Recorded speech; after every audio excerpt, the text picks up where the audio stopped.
Hello students. तो देखिए, last lecture में हमने बात की थी मेटल्स एंड नॉन मेटल्स के बारे में।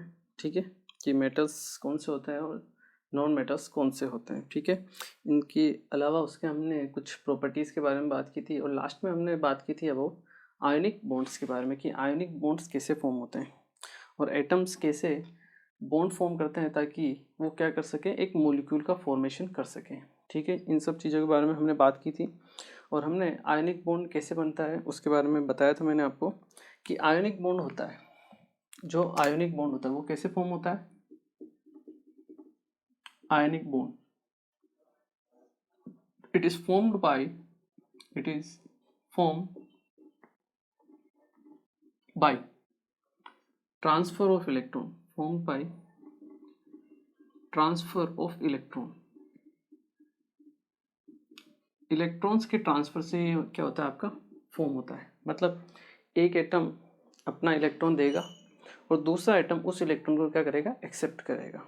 ठीक है, और उससे होगा क्या, उन दोनों के ऑक्टेट कंप्लीट हो जाएंगे। ऑक्टेट कंप्लीट होने का मतलब उनका जो वैलेंस शेल होगा, that is outermost shell जो होगा सबसे आखिरी वाला, उसमें 8 इलेक्ट्रॉन हो जाएंगे। ठीक है, और उसका ऑक्टेट कंप्लीट हो जाएगा इस वजह से, और वो मॉलिक्यूल आपका क्या हो जाएगा, स्टेबल हो जाएगा। ठीक है, इसलिए सब जितने भी एटम्स है वो क्या करते हैं, आपका मॉलिक्यूल का फॉर्मेशन करते हैं ताकि वो स्टेबिलिटी को क्या कर सके, गेन कर सके। ठीक है, चलिए, आयनिक बॉन्ड फॉर्म होता है वो हमने देख लिया। आज हम बात करते हैं कि कोवेलेंट बॉन्ड कैसे फॉर्म होता है। क्या हम बात करते हैं, कोवेलेंट बॉन्ड कैसे फॉर्म होता है।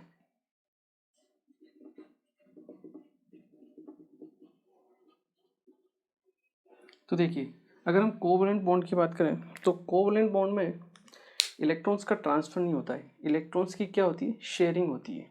ठीक है, covalent bond is form covalent bond is formed by mutual sharing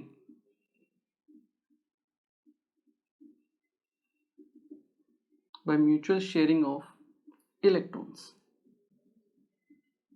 electrons की आपस में शेयरिंग की वजह से होती है, एक तरह से बिजनेस डील होती है या फिर पार्टनरशिप, इसको समझ सकते हो। ठीक है, जैसे ए और बी के बीच में क्या होती है, शेयरिंग होती है। जैसे ए के आउटर मोस्ट शेल में मान लो इसके पास 1 इलेक्ट्रॉन बचा हुआ है और इसके पास है टोटल आपके 7 इलेक्ट्रॉन। कितने हैं, 7 इलेक्ट्रॉन है। तो ये क्या करते हैं, ए और बी आपस में एक एक इलेक्ट्रॉन की क्या करते हैं, शेयरिंग करते हैं इस तरीके से।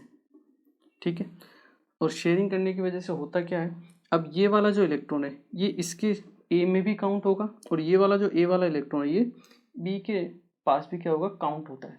क्योंकि जैसे हम बिजनेस स्टार्ट करते हैं तो एक व्यक्ति ने 100 रुपये लगाए, दूसरे व्यक्ति ने भी 100 रुपये लगाए और बिजनेस स्टार्ट किया। तो अब वो जो 200 रुपीज़ वो किसका है, वो दोनों का है, वो दोनों के अकाउंट में काउंट होता है। ठीक है ना, सेम उसी तरीके से यहाँ पर भी शेयरिंग होती है। इसने भी 1 इलेक्ट्रॉन दिया, इसने भी 1 इलेक्ट्रॉन दिया। अब ये दोनों इलेक्ट्रॉन है, ये ए में भी काउंट होंगे और बी में भी काउंट होंगे। तो इसका भी ऑक्टेट कंप्लीट हो जाएगा और इसका भी ऑक्टेट कंप्लीट हो जाएगा। ठीक है, तो इसी तरह से होती है आपकी शेयरिंग होती है। जैसे हाइड्रोजन है, देखिए एक तो बनता है ऑक्टेट। ठीक है, जिसमें आउटर मोस्ट शेल में 8 इलेक्ट्रॉन होते हैं। एक होता है ड्यूप्लेट, क्या होता है, ड्यूप्लेट, जिसमें आउटर मोस्ट शेल में 2 इलेक्ट्रॉन होते हैं, वो भी स्टेबल होता है। और एक ही कंपाउंड है ऐसा आपका जिसमें ड्यूप्लेट होता है, दैट इज हीलियम। ठीक है, उसका एटॉमिक नंबर कितना होता है, 2। केवल हीलियम में ड्यूप्लेट कंप्लीट होता है क्योंकि उसमें 2 ही इलेक्ट्रॉन होते हैं, बाकी सभी में आपके 8 इलेक्ट्रॉन ऑक्टेट कंप्लीट होता है। ठीक है ना, तो जैसे हाइड्रोजन है, हाइड्रोजन के पास कितने इलेक्ट्रॉन है, उसके आउटर मोस्ट शेल में 1 इलेक्ट्रॉन है। ठीक है, एटॉमिक नंबर 1 होता है, एक ही इलेक्ट्रॉन उसके पास होता है। एक दूसरा हाइड्रोजन है, उसके पास भी आउटर मोस्ट शेल में 1 इलेक्ट्रॉन होगा। तब ये क्या करते हैं, दोनों इलेक्ट्रॉन आपस में क्या करते हैं, शेयरिंग करते हैं। अब इस हाइड्रोजन के पास भी 1 और 1 2 इलेक्ट्रॉन काउंट होंगे और इस हाइड्रोजन के अकाउंट में भी 1 और 2 2 इलेक्ट्रॉन काउंट होंगे। मतलब इसका ड्यूप्लेट क्या हो चुका है, कंप्लीट हो चुका है, ये स्टेबल हो चुका है। और इस तरीके से स्टेबल होकर यह क्या फॉर्म करता है, आपका H2 मॉलिक्यूल फॉर्म करता है हाइड्रोजन। क्लियर है। सेम इसी तरह से बात करें हम क्लोरीन के लिए, क्लोरीन के आउटर मोस्ट शेल में भी कितने इलेक्ट्रॉन होते हैं, 7 इलेक्ट्रॉन होते हैं, 1 2 3 4 5 6 7। ठीक है, कैसे होते हैं, एटॉमिक नंबर होता है इसका 17 तो 2 8 7, फर्स्ट शेल में 2, सेकंड शेल में 8 और थर्ड शेल में आपके 7 इलेक्ट्रॉन होंगे। तो ये आखिरी शेल है, इसमें कितने इलेक्ट्रॉन है आपके पास? 7 इलेक्ट्रॉन है। 7 इलेक्ट्रॉन हो गए आखिरी वाले। और हमेशा ध्यान रखना, जो बॉन्ड बनाते हैं और जो मॉलिक्यूल फॉर्म होता है वो आखिरी वाले जो इलेक्ट्रॉन होते हैं उन्हीं से फॉर्म होते हैं। ये जो अंदर वाले इलेक्ट्रॉन रहते हैं उनसे कभी आपका बॉन्ड का फॉर्मेशन नहीं होता है, ठीक है ना। जो बाहर वाले हैं वही बॉन्ड का फॉर्मेशन करते हैं। सेम इसी तरह से दूसरा क्लोरीन है, उसके पास भी 1 2 3 4 5 6 7 इलेक्ट्रॉन होंगे। अब ये क्या करेंगे, दोनों को ऑक्टेट कंप्लीट करने के लिए एक एक इलेक्ट्रॉन चाहिए, तो ये क्या करेंगे, आपस में शेयरिंग करेंगे एक एक इलेक्ट्रॉन की। अब शेयरिंग करेंगे तो इसके पास भी एक इलेक्ट्रॉन, उसके पास भी एक इलेक्ट्रॉन, दोनों के पास एक एक इलेक्ट्रॉन। अब ये वाला इलेक्ट्रॉन उसमें भी काउंट होगा और ये वाला इलेक्ट्रॉन इस क्लोरीन के अकाउंट में भी काउंट होगा। तो दोनों के पास 2 4 6 7 और 8 इलेक्ट्रॉन हो गए। इसका भी ऑक्टेट कंप्लीट और इसका भी ऑक्टेट कंप्लीट। और इस तरह से आपका मॉलिक्यूल फॉर्म होता है, दैट इज Cl2। ये सब आप आगे भी पढ़ोगे, ठीक है ना। अभी हम नॉर्मली ले रहे हैं इसको, उसके बाद आप पढ़ोगे 11th में कि कैसे हम इलेक्ट्रॉनिक कॉन्फ़िगरेशन लिखते हैं किसी भी एटम का या एलिमेंट का, ठीक है ना। उससे आपको और ज़्यादा डिटेल आएगी कि हाँ किस तरह से मॉलिक्यूल फॉर्म होते हैं। ये तो हम जनरली रफ आइडिया ले रहे हैं, ठीक है ना। तो डरने की कोई बात नहीं है कि समझ में आ रहा है नहीं आ रहा है, आगे चल के बिल्कुल आपको समझ में आने वाला है। तो इस तरह से क्लोरीन और क्लोरीन के बीच में आप देखो कि एक सिंगल बॉन्ड फॉर्म होता है, वैसे ही हाइड्रोजन और हाइड्रोजन के बीच में एक सिंगल बॉन्ड फॉर्म होता है। ये जो बॉन्ड होता है इसी को हम बोलते हैं, क्या बोलते हैं, कोवेलेंट बॉन्ड। क्या बोलते हैं, कोवेलेंट बॉन्ड। ये है आपका कोवेलेंट बॉन्ड। तो जो कोवेलेंट बॉन्ड होते हैं वो कैसे फॉर्म होते हैं, शेयरिंग से फॉर्म होते हैं, ठीक है। चलिए नेक्स्ट अगर हम बात करें, मान लो ऑक्सीजन की बात करते हैं। ऑक्सीजन O2 कैसे फॉर्म होता है। अब देखिए ऑक्सीजन का एटॉमिक नंबर है 8, फर्स्ट शेल में 2 इलेक्ट्रॉन, सेकंड शेल में 6 इलेक्ट्रॉन, ठीक है, हो गए 8। तो इसके आउटर मोस्ट शेल में 6 इलेक्ट्रॉन है, तो 1 2 3 4 5 6, ठीक है। सेम इसी तरह से दूसरा ऑक्सीजन होगा, उसके पास भी 1 2 3 4 5 6 इलेक्ट्रॉन्स होंगे, ठीक है। अब दोनों को ऑक्टेट कंप्लीट करना है, मतलब 8 इलेक्ट्रॉन होने चाहिए। तो कैसे हो सकता है, अब देखिए यहाँ पे इन्होंने एक एक इलेक्ट्रॉन की शेयरिंग की, अब यहाँ पे ये 2 इलेक्ट्रॉन की शेयरिंग करेंगे, ठीक है। ऐसा कर सकते हैं, कोई दिक्कत वाली बात नहीं है, ठीक है ना। बिजनेस जरूरी थोड़ी 100 रुपये लगा के किया जाए, 200 रुपये लगा के भी तो किया जा सकता है, 300 रुपये लगा के भी किया जा सकता है। सेम उसी तरीके से, ठीक है। यहाँ पर भी ये दोनों इलेक्ट्रॉन आपस में शेयरिंग करेंगे और एक बॉन्ड बनेगा, और ये दोनों इलेक्ट्रॉन आपस में शेयरिंग करेंगे और एक बॉन्ड बनेगा आपका। तो यहाँ पर ऑक्सीजन ऑक्सीजन के बीच में 2 बॉन्ड बनेंगे, दोनों कोवेलेंट टाइप के, O double bond O। Oxygen को हम इस तरह से रिप्रेजेंट करते हैं, ठीक है। ऑक्सीजन ऑक्सीजन के बीच में क्या होता है, ये आपका डबल बॉन्ड, इसको हम बोलते हैं डबल बॉन्ड। और ये कौन सा था आपका, सिंगल बॉन्ड है।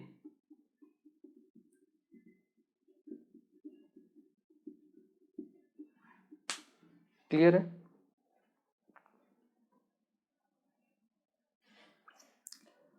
क्लियर है ना, ठीक है। चलिए, और इसी तरह से आपका बनता है, एक और बनता है, कहीं कहीं किसी किसी में ट्रिपल बॉन्ड भी फॉर्म होता है, ठीक है ना, वो भी कोई दिक्कत वाली बात नहीं। तो सिंगल, डबल और ट्रिपल बॉन्ड आपके फॉर्म हो सकते हैं, क्लियर है। जैसे नाइट्रोजन की बात करें, N2, N triple bond N, ये किसका फॉर्मूला होता है, नाइट्रोजन का, N2 का, ठीक है। इसको हम क्या बोलते हैं, ट्रिपल बॉन्ड।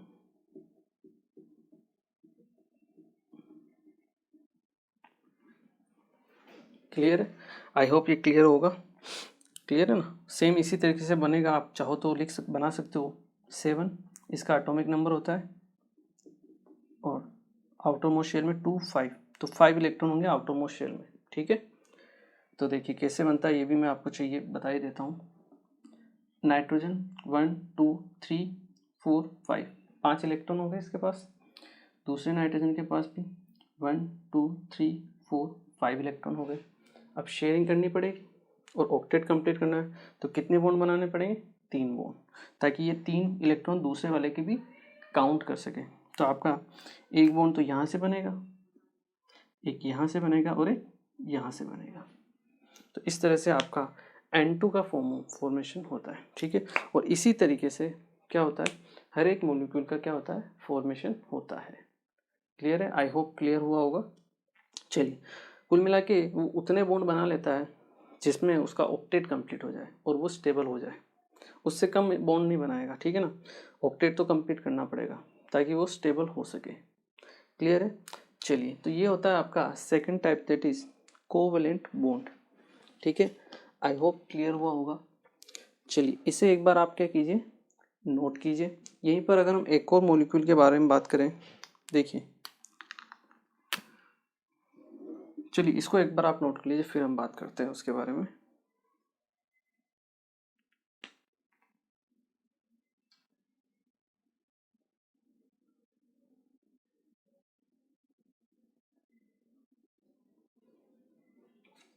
चलिए,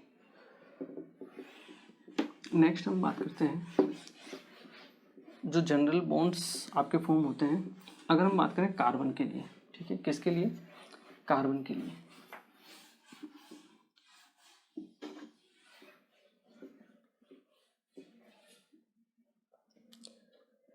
कार्बन की अगर हम बात करें, जैसे कार्बन का मॉलिक्यूल होता है CH4, मीथेन, आप लोगों ने नाम तो सुना होगा।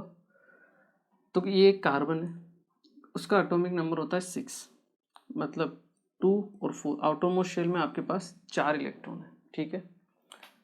तो 1 2 3 4 इलेक्ट्रॉन है इसके पास, ठीक है। सेम इसी तरह से ये तो था आपका कार्बन। एक होता है आपका हाइड्रोजन, ठीक है, उसके पास भी 1 इलेक्ट्रॉन प्रेजेंट होता है, बिल्कुल सही है। अब उसके पास भी 1 इलेक्ट्रॉन है। अब कार्बन को भी अपना ऑक्टेट करना है कंप्लीट, हाइड्रोजन को भी अपना ऑक्टेट कंप्लीट करना है, तो क्या कर सकते हैं, बिल्कुल शेयरिंग कर सकते हैं। यहाँ पे जैसे आपकी शेयरिंग होगी इन दोनों इलेक्ट्रॉन के बीच में, अब ये इलेक्ट्रॉन कार्बन में भी काउंट होगा और हाइड्रोजन में भी काउंट होगा। तो हाइड्रोजन के पास तो आ गए 2 इलेक्ट्रॉन, तो उसका तो हो गया डुप्लेट कंप्लीट, स्टेबल हो गया। सेम इसी तरीके से कार्बन के पास 4 तो पहले थे, एक हाइड्रोजन का और आ गया तो 5 हो गए। अभी 3 और चाहिए, तो वो 3 हाइड्रोजन और है, उनको भी पकड़ेगा। एक हाइड्रोजन ये है, इससे भी 1 इलेक्ट्रॉन के साथ बॉन्डिंग करेगा। एक हाइड्रोजन ये है, इसके साथ भी बॉन्ड बनाएगा, और एक हाइड्रोजन यहाँ रहेगा, उसके साथ भी ये बॉन्ड बनाएगा, ठीक है। तो आपका एक बॉन्ड यहाँ से बनेगा, एक बॉन्ड यहाँ से बनेगा, और एक बॉन्ड यहाँ से बनेगा। इस तरह से कार्बन 4 बॉन्ड बनाता है, हाइड्रोजन, ये हाइड्रोजन, ये हाइड्रोजन और ये हाइड्रोजन, और इसको हम क्या बोलते हैं, आपका CH4। क्लियर है। कार्बन की वैलेंसी कितनी होती है, 4। वैलेंसी मतलब उसके आउटर मोस्ट शेल में इलेक्ट्रॉन कितने होते हैं, 4। तो मैक्सिमम 4 ही बॉन्ड बना सकता है आपका, उससे ज़्यादा नहीं बना सकता है, ठीक है ना। तो इस तरह से मॉलिक्यूल का फॉर्मेशन होता है CH4, जिसे हम क्या बोलते हैं, मीथेन। क्या बोलते हैं, मीथेन। इसी तरह दूसरे मॉलिक्यूल फॉर्म होते हैं इथेन, प्रोपेन, ठीक है।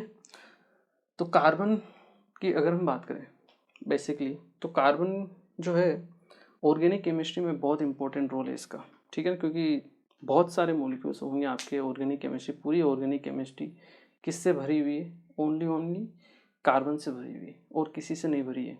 कार्बन की अपने आप में ऐसी टेंडेंसी होती है नेचुरल इसकी, कि ये लॉन्ग चेन फॉर्म कर सकते हैं, मतलब आपस में कनेक्ट हो सकते हैं कार्बन से कार्बन, ठीक है।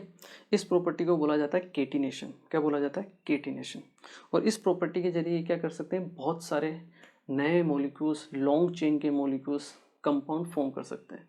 तो पूरी की पूरी जो ऑर्गेनिक है, इसके इतने सारे आपके कार्बन के कंपाउंड होते हैं कि इसके लिए एक अलग से सब्जेक्ट बनाना पड़ गया, जिसे हम बोलते हैं ऑर्गेनिक केमिस्ट्री। तो वो इसलिए बनाना पड़ा क्योंकि इसके मॉलिक्यूल ही हैं इतने, इसके इतने कंपाउंड्स हैं कि उनको हम एक साथ नहीं पढ़ सकते, एक ही सब मिक्स करके, ठीक है। तो इसके लिए एक अलग ही केमिस्ट्री की बनाई गई, ऑर्गेनिक केमिस्ट्री के नाम से, ठीक है, थोड़ा उसको डिफ्रेंशिएट करने के लिए। तो कार्बन की एक खास प्रॉपर्टी होती है, ठीक है, इसको हम बोलते हैं केटिनेशन टेंडेंसी बोलते हैं।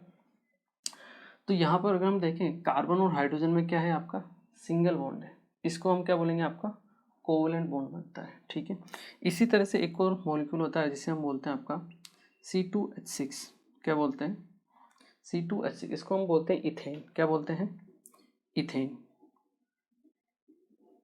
अगर इसकी स्ट्रक्चर के बारे में बात करें तो कार्बन और एक कार्बन, दोनों कार्बन आपस में क्या हुआ है? जुड़े हुए रहते हैं सिंगल बॉन्ड के जरिए। ठीक है, कार्बन की टेंडेंसी होती है ये आपस में कनेक्ट होकर क्या है, लॉन्ग चेन फॉर्म कर सकते हैं कितनी भी। ठीक है ना, इसकी टेंडेंसी होती है, नेचुरल टेंडेंसी होती है। तो देखिए अगर हम बात करें इथेन के लिए तो कार्बन कार्बन सिंगल बॉन्ड हो गया, 6 हाइड्रोजन है, 6 हाइड्रोजन, 3 हाइड्रोजन तो आप यहाँ एसोसिएट कर दो और 3 हाइड्रोजन कर दो यहाँ एसोसिएट, क्योंकि कार्बन को 4 बॉन्ड तो बनाने ही पड़ेंगे ताकि उसका ऑक्टेट कंप्लीट हो। तो एक तो इसके साथ बना लिया कार्बन के साथ, 3 किसके साथ बना लेगा? ये हाइड्रोजन के साथ। सेम ये कार्बन 3 हाइड्रोजन के साथ बना लेगा।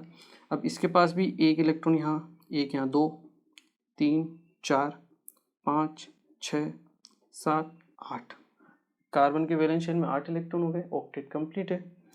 इस कार्बन के लिए हम बात करें तो 1 2 3 4 5 6 7 8, इसमें भी 8 इलेक्ट्रॉन है, इसका भी ऑक्टेट कंप्लीट हो गया। तो जब ऑक्टेट कंप्लीट हो जाता है तो आपका मॉलिक्यूल स्टेबल रहता है। ठीक है, और इसी तरह से आपके मॉलिक्यूल क्या होते हैं, फॉर्म होते हैं। मीथेन हो गया, इथेन हो गया, प्रोपेन हो गया। प्रोपेन में क्या होगा, एक कार्बन, दो कार्बन, एक कार्बन और आ जाएगा। ठीक है, जैसे अगर मैं बात करूं प्रोपेन के लिए, देखिए प्रोपेन में क्या होगा, कार्बन कार्बन कार्बन, 3 कार्बन होते हैं आपके। ठीक है, अब 4 बॉन्ड बनाने हैं कार्बन को, तो भैया एक तो बना लिया कार्बन के साथ में। इस कार्बन की अगर हम बात करें तो 3 किसके साथ बनाएगा, ये हाइड्रोजन के साथ बनाएगा। कार्बन के 5 बॉन्ड मत बना देना गलती से भी। अब ये कार्बन है, इसने एक इस कार्बन के साथ और एक इस कार्बन के साथ, 2 के साथ बॉन्ड बनाएगी। अब बचे 2, तो 2 हाइड्रोजन के साथ बॉन्ड बना लेगा, ये हाइड्रोजन के साथ बॉन्ड। सेम इसी तरह से ये कार्बन ने एक तो इसके साथ बना लिया बॉन्ड, 3 आप बना लीजिए हाइड्रोजन के साथ। इसका फॉर्मूला क्या हो जाएगा, काउंट कर लो, 1 2 3, 3 कार्बन है, हाइड्रोजन कितने हैं, 3 2 5 3 8 H, इसको हम बोलते हैं आपका प्रोपेन। ठीक है, तो इस तरह से कार्बन की प्रॉपर्टी होती है, नेचुरल टेंडेंसी होती है, इसे हम क्या बोलते हैं, आपका केटिनेशन बोलते हैं। क्लियर है? चलिए इसे एक बार आप नोट कीजिए, फिर हम आगे बात करते हैं।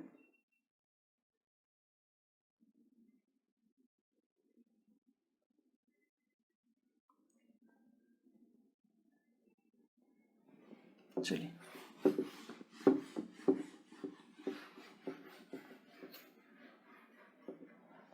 आप पॉइंट बना के लिख भी सकते हो, केटिनेशन। हो सकता है आप लोगों ने नहीं सुना हो ये नाम, कोई दिक्कत वाली बात नहीं है, काम आता रहेगा ये। ठीक है ना, तो आप इसमें लिख सकते हो, carbon have natural tendency to form long chains with itself मतलब कार्बन कार्बन के साथ, ऐसा नहीं कार्बन ऑक्सीजन के साथ लॉन्ग चेन फॉर्म कर रहा है, कार्बन सल्फर के साथ लॉन्ग चेन फॉर्म कर रहा है, ऐसा नहीं, कार्बन कार्बन के साथ क्या कर सकता है, लॉन्ग चेन फॉर्म कर सकता है। ठीक है ना, दूसरे एटम्स के साथ भी आपके मॉलिक्यूल तो फॉर्म करता ही है, बट वो इतने नहीं करता है कि आपको पूरी मतलब लाखों मॉलिक्यूल फॉर्म नहीं करता, वो कुछ एक होंगे। ठीक है, बट हाँ कार्बन कार्बन के साथ कनेक्ट होके लाखों आपके कंपाउंड फॉर्म कर देता है। ठीक है ना, तो carbon have natural tendency to form long chain with itself and this property is known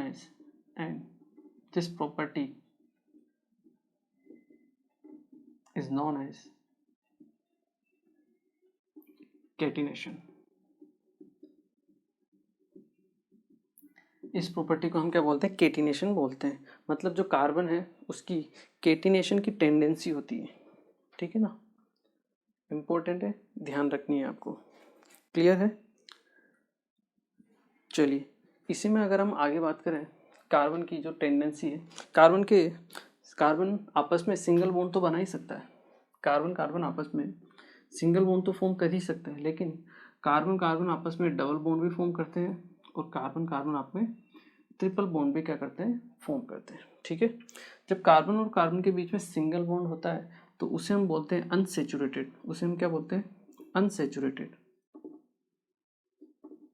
ठीक है, अनसेचुरेटेड कार्बन एटम्स उसको बोला जाता है। ठीक है, और अगर यहाँ अगर कार्बन कार्बन डबल और ट्रिपल बॉन्ड फॉर्म करते हैं, इसको हम सेचुरेट बोलते हैं। ठीक है ना, इसको सेचुरेट बोलते हैं। डबल और ट्रिपल को अनसेचुरेटेड बोला जाता है, अनसेचुरेटेड।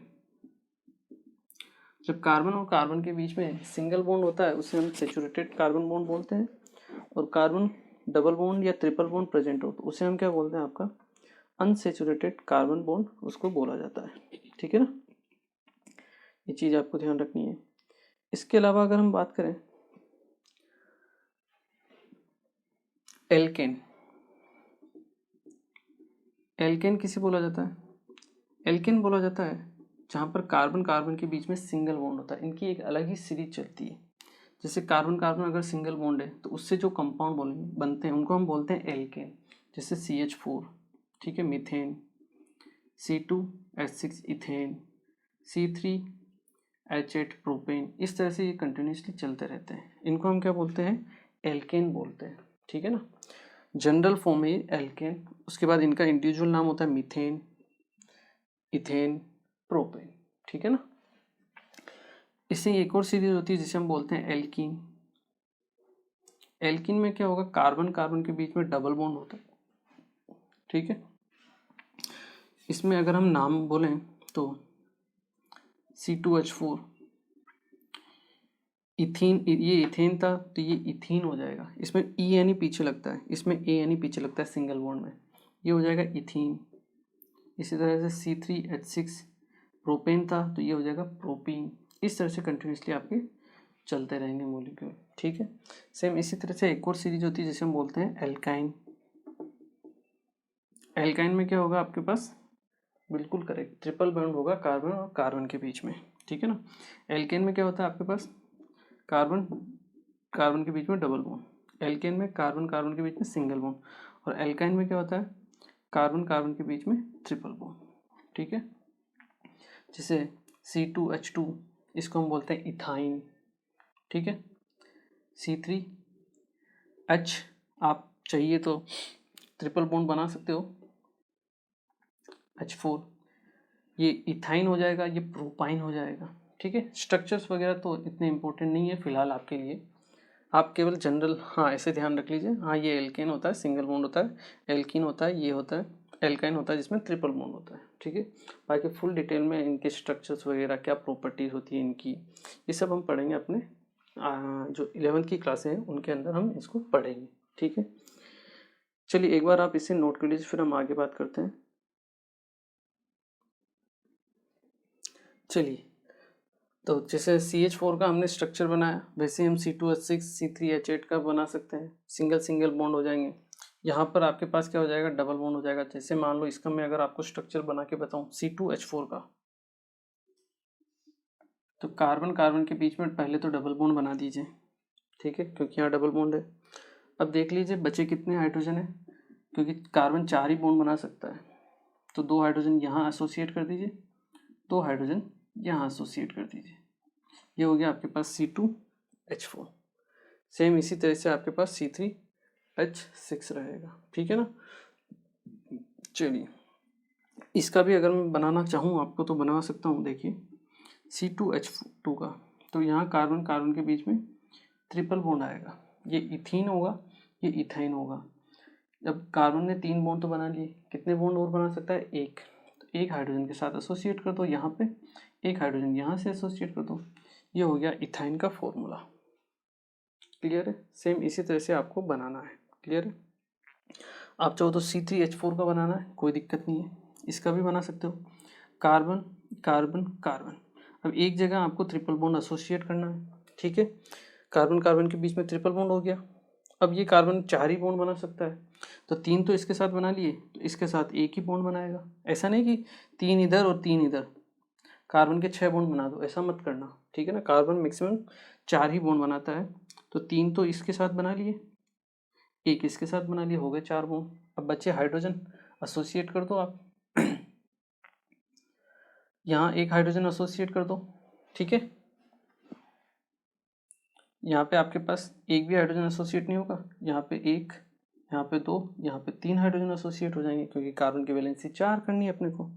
तो ये हो गया C3H, हो गया आपके पास 4, इथाइन का फॉर्मूला है। सेम इसी तरह से इसमें भी बना सकते हो आप, ठीक है ना। इसके लिए भी, इसमें भी carbon carbon carbon double bond, ठीक है।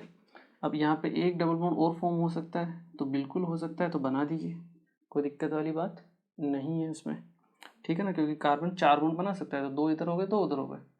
अब बच्चे हुए पे क्या जोड़ दो आप, हाइड्रोजन जोड़ दो, ठीक है। तो इस तरह से हम, अरे ये तो हमने सिंगल के लिए बनाया, सिंगल बॉन्ड है तो, ठीक है। हम बना रहे हैं आपके डबल के लिए, इसके लिए C3H6 के लिए, ठीक है ना।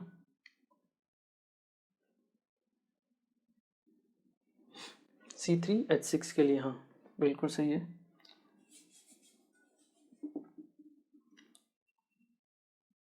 तो कार्बन कार्बन कार्बन एक डबल बॉन्ड आप एसोसिएट कर दो, ठीक है ना। और बाकी एक हाइड्रोजन 2 हाइड्रोजन, यहाँ पे 3 हाइड्रोजन, यहाँ पे 1 2 3, 3 हाइड्रोजन वहाँ पे। तो ये किसका स्ट्रक्चर हो जाएगा, आपका प्रोपीन का स्ट्रक्चर हो जाएगा। क्लियर है ना। चलिए, ये सब चीज़ें आगे चल के हम फुल डिटेल में पढ़ेंगे, ठीक है ना। अभी कोई दिक्कत वाली बात नहीं है आपको, आप तो केवल हाँ ये ध्यान रख लो नाम कि alkane single bond, alkene double bond, alkyne triple bond होते हैं, ठीक है। मीथेन इथेन प्रोपेन का ये स्ट्रक्चर होता है। क्लियर है। इसके अलावा अगर हम आगे बात करें तो हम बात कर सकते हैं अबाउट कार्बन की जो टेंडेंसी होती है, वो जरूरी नहीं कि आपके चेन, ये जो मॉलिक्यूल्स होते हैं जो स्ट्रेट बनते हैं उनको हम बोलते हैं चेन मॉलिक्यूल्स। क्या बोलते हैं, चेन मॉलिक्यूल्स, उनको हम बोलते हैं। मतलब एक चेन में एसोसिएट होते हैं, carbon carbon carbon carbon carbon, इस तरह से इनको हम क्या बोलते हैं, चेन मॉलिक्यूल्स। क्या बोलते हैं, चेन मॉलिक्यूल्स, जो एक ही चेन में कंटिन्यूसली कंटिन्यू रहते हैं। इसी तरह से एक और होते हैं आपके ब्रांच। क्या होते हैं, ब्रांच। जैसे 3 तो स्ट्रेट चेन हो गए, एक यहाँ पे ब्रांच की तरह लग गया, इसको हम क्या बोलेंगे, आपका ब्रांच मॉलिक्यूल, ठीक है। इसके अलावा आपके जो कार्बन की टेंडेंसी है वो साइक्लिक मॉलिक्यूल भी फॉर्म कर सकते हैं। जैसे बेंजीन, आप लोगों ने शायद स्ट्रक्चर देखा होगा इसका, कार्बन कार्बन कार्बन कार्बन, ये कार्बन ये कार्बन, इस तरह से, और बीच में होता है आपका डबल बॉन्ड। तो ये जो स्ट्रक्चर होता है इसको हम क्या बोलते हैं, बेंजीन। इसको और शॉर्ट तरीके से हम बनाएं तो इस तरह से हम बनाते हैं, हर एक पॉइंट एक कार्बन को शो करता है, 6 पॉइंट है 6 कार्बन हो गए, ठीक है। और यहाँ पे क्या होता है, आपका डबल बॉन्ड होता है। या फिर इसको ऐसे भी दिखा देते हैं, कहीं कहीं बुक में हो सकता है आप लोगों ने पढ़ा होगा, सब एक ही है, ऐसे बीच में गोला बना दिया जाता है, ठीक है। तो ये सब क्या है, ये आपके बेंजीन है। इनको, इसका फॉर्मूला, इसको क्या बोलते हैं हम, बेंजीन नाम है इसका, ठीक है। और ये आपके जो मॉलिक्यूल्स होते हैं, ये कौन से होते हैं, साइक्लिक मॉलिक्यूल्स होते हैं, साइक्लिक मॉलिक्यूल्स।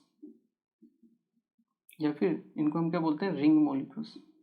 एक रिंग का फॉर्मेशन कर रहे हैं, क्लोज रिंग, ठीक है। जबकि यहाँ तो क्या है, ओपन है, यहाँ पे क्या है, क्लोज रिंग है।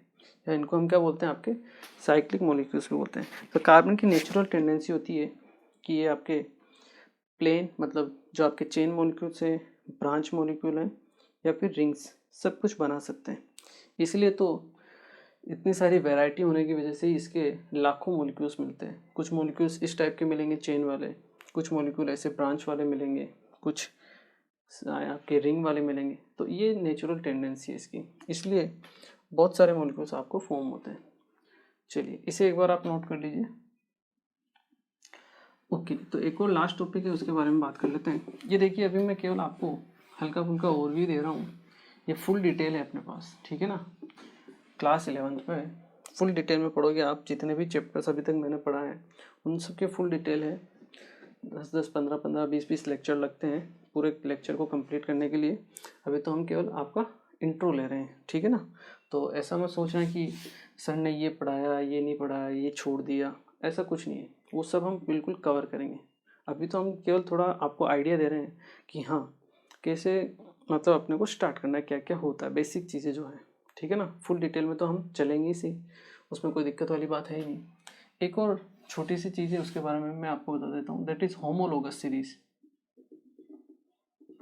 होमोलोगस सीरीज, या फिर इसको होमोलोगस भी बोला जाता है, होमोलोग, ठीक है ना, सिंपल टर्म है, उसमें कोई दिक्कत नहीं है। इसमें होता क्या है, two consecutive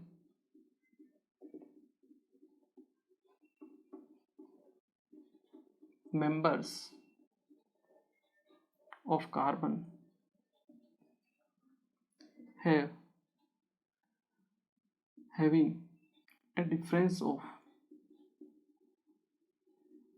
difference of CH2 molecule, ठीक है। तो जो दो कॉन्जिक्यूटिव मेंबर्स होते हैं उनके बीच में क्या होता है, डिफरेंस होता है, एक आपके सिंगल कार्बन का, उसे हम क्या बोलते हैं, आपका होमोलोगस सीरीज बोलते हैं, ठीक है। जैसे ये कार्बन है और एक ये कार्बन, ठीक है। इसके बारे में बात करें तो ये है CH3, इसको ऐसे शॉर्ट फॉर्म में भी लिखते हैं, 3 हाइड्रोजन हो गए तो CH3, ये हो गया आपका CH3, ठीक है। ऐसे ही एक और मेंबर में इसमें एसोसिएट कर देता हूँ, दूसरा कंपाउंड है आपके पास एक, ठीक है। इसका अगर मैं फॉर्मूला देखूंगा तो CH3 होगा, यहाँ क्या होगा आपका CH2 होगा, क्योंकि दो ही एटम्स, दो ही हाइड्रोजन यहाँ एसोसिएट हो पाएंगे, और यहाँ फिर से क्या होगा, CH3 होगा। तो ये मेंबर और ये मेंबर, इन दोनों के बीच में अगर हम बात करें तो डिफरेंस कितने का है, डिफरेंस है केवल इसका, ये CH2 मॉलिक्यूल जो है उसका डिफरेंस है। तो टू कॉन्जिक्यूटिव मेंबर्स, ठीक है, of carbon having a difference of CH2 molecules, जब एक CH2 का डिफरेंस होता है, इनको हम क्या बोलते हैं, होमोलोग बोलते हैं आपस में, इनमें जो रिलेशन होता है उसको हम क्या बोलते हैं, होमोलोग, ठीक है। और इससे जो आपके पास सीरीज बनती है, इससे जो आपके पास सीरीज बनती है उसको हम क्या बोलते हैं, होमोलोगस सीरीज बोलते हैं। जैसे इसमें मैं एक मेंबर और जोड़ दूँ, कार्बन कार्बन कार्बन, ये कार्बन, ये 3 कार्बन थे, मैंने एक कार्बन और जोड़ दिया, अब देखिए CH3, यहाँ पे भी CH3 आएगा, बीच में दोनों में क्या है, H2 आएगा, ठीक है ना। तो ये बचेगा आपके पास CH2, और ये भी क्या बचेगा आपके पास, CH2। तो देखिए इसमें और इसमें क्या डिफरेंस है, एक CH2 का डिफरेंस है, ठीक है ना, क्योंकि यहाँ एक CH2 है, यहाँ 2 CH2, तो एक CH2 का डिफरेंस है। तो ये और ये आपस में क्या हो गए, होमोलोग हो गए, क्या हो गए, होमोलोग। और ये जो सीरीज है इस तरह से आप कनेक्ट करते जाओ, एक नेक्स्ट एलिमेंट ले लो जिसमें 5 कार्बन हो जाए, 5 कार्बन की चेन ले लो, तो 6 कार्बन की ले लो, 7 की ले लो, तो ये एक सीरीज जो बनती है उसको हम क्या बोलते हैं, होमोलोगस सीरीज बोलते हैं। क्लियर है, चलिए इसे एक बार आप नोट कर लीजिए। ओके, तो देखिए आज के लेक्चर में हमने बेसिकली मेनली कार्बन के बारे में बात की, कैसे आपके आयनिक बॉन्ड फॉर्म होते हैं, कोवलेंट बॉन्ड फॉर्म होते हैं, कैसे कार्बन सिंगल बॉन्ड भी बनाता है, डबल बॉन्ड भी बनाता है, ट्रिपल बॉन्ड भी बनाता है, उसकी नेचुरल टेंडेंसी होती है ये कि वो एक लॉन्ग चेन फॉर्म कर सकता है, इसके अलावा वो ब्रांचिंग भी फॉर्म कर सकता है या फिर रिंग भी फॉर्म कर सकता है। तो इन सब प्रॉपर्टीज़ की वजह से क्या है, उसके बहुत सारे कंपाउंड्स फॉर्म होते हैं, ठीक है। इसलिए एक अलग से ब्रांच बनाई गई है इसके लिए, जिसमें हम केवल कार्बन और उसके जो कंपाउंड्स हैं उनके बारे में ही क्या करते हैं, बात करते हैं, डिस्कशन करते हैं, ठीक है। तो जनरली आपके ऑर्गेनिक केमिस्ट्री में आता है, फुल डिटेल में तो हम वहीं पे पढ़ेंगे, क्योंकि एक एक डिटेल आपको क्या है बताना पड़ेगा मुझे कि क्या होता है, कैसे होता है, ठीक है ना। तो अभी तो हम क्या कर रहे हैं, जनरल ओवरव्यू ले रहे हैं इस चीज़ का। क्लियर है, तो आई होप थोड़ा बहुत आप लोगों को समझ में आया होगा, चिंता करने की बात नहीं है, बाकी आगे हम पढ़ने ही वाले हैं। क्लियर है, चलिए आज के लेक्चर को हम यहीं फिनिश करते हैं, नेक्स्ट लेक्चर में हम कुछ और नई बातें करेंगे, ठीक है। तो मिलते हैं फिर next lecture, thank you very much.